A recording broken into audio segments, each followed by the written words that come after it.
One of the things that I see done incorrectly a lot with glaze is that people feel like they're painting. So we talked already about color, and so we're not like painting on different colors, but even the way they use a brush, they feel like they're painting. It's like they have to, like, you know, get just a tiny little bit of glaze on the brush, and then they're gonna start applying the glaze, and it's like they're trying to make something special and smooth, right? And they're being all slow, and they'll keep brushing, and the brush will be dry, and they'll keep trying to spread it out, and it's kind of silly, okay? So when you are glazing, when you're really going all out, like this is a glaze color I want to use, keep the brush wet is the simplest way that I can put it. Dip frequently, get the glaze to cover the brush so that you are getting wet glaze onto the object and spreading it around, and that you have plenty of glaze on the brush to push into all the cracks and crevices. That's going to be a really important part of any glaze application, to make sure that you're using the bristles of the brush to push into the little cracks, these little cracks around the eyes. I want to make sure that I'm pushing in there and getting those spaces filled with glaze. Not filled like I have to have them actually not showing anymore, but I want glaze to get all the way down in there. Otherwise, I'm going to miss the opportunity to get a really good glaze effect. So I kind of have deep ears on this little character, so I want to make sure I push the bristles down into there. And then I'm just spreading out that glaze without trying to work down to a dry brush or anything like that. So we're applying it pretty quickly. I'm going to go ahead and manhandle this a little bit.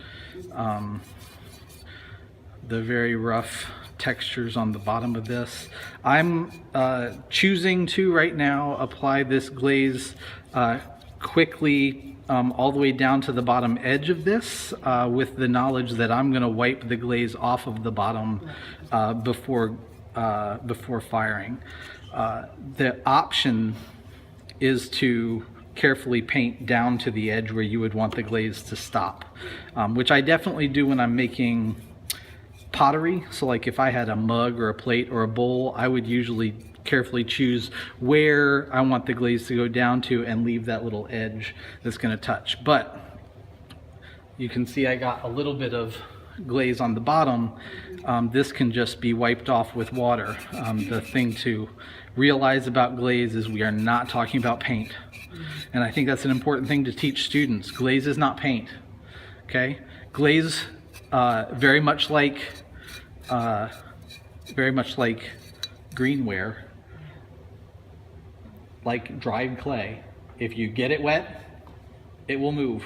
Okay, it's not like it dries and it stays there forever.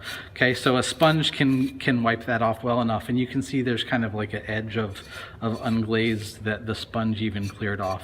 But then that'll be able to stand onto the shelf in the kiln, and it'll prevent that from sticking. And we can give an extra wipe down on that before we put it into the kiln. Now, this is a very dark color that I've applied, and I've applied it here to kind of give you an idea how to apply glaze in general. Most of the glazes that you get prepared in a retail type of setting, so any of these Amico glazes that you have to choose from here, are designed for multiple coats.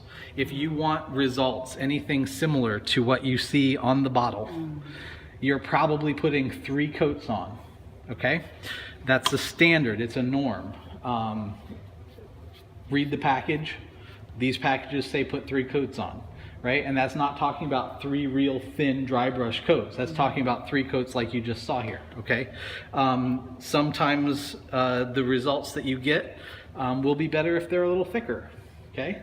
The results can be very significantly varied. In fact, any of these Amico Potter's Choice glazes that you are interested in looking up, you can look them up online.